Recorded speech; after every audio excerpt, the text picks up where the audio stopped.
கருட காயத்ரி மந்திரத்தை எப்படி சொல்ல வேண்டும் தெரியுமா?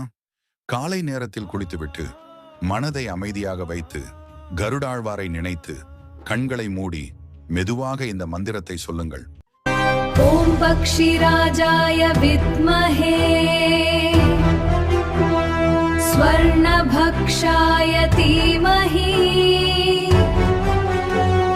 தன்னோ கருட பிரச்சோதயாத். ஓம் பக்ஷிராஜாய வித்மஹே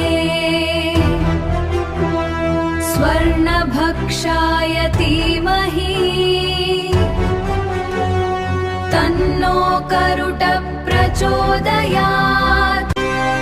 ॐ पक्षिराजाय विद्महे स्वर्णभक्षाय धीमहि तन्नो करुट प्रचोदयात्. ॐ पक्षिराजाय विद्महे स्वर्णभक्षाय धीमहि तन्नो करुट प्रचोदयात्. ॐ पक्षिराजाय विद्महे स्वर्णभक्षाय धीमहि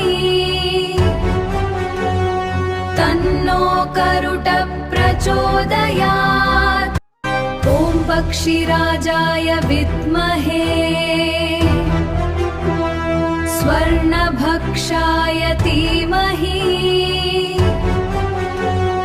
तन्नो करुट प्रचोदयात्. ॐ पक्षिराजाय विद्महे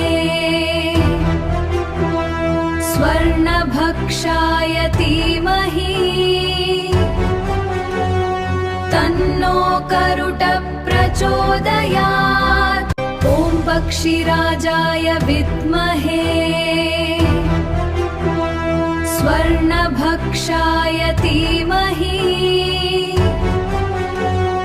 तन्नो करुट प्रचोदयात्. ॐ पक्षिराजाय विद्महे स्वर्णभक्षाय धीमहि तन्नो करुट प्रचोदयात्. இந்த கருட காயத்ரி மந்திரத்தை ஜபித்தால் மனதைரியம் அதிகரிக்கும், பயம் குறையும், தீய சக்திகள் விலகும், விஷ ஜந்துக்களின் பயம் நீங்கும், மன அமைதி கிடைக்கும்.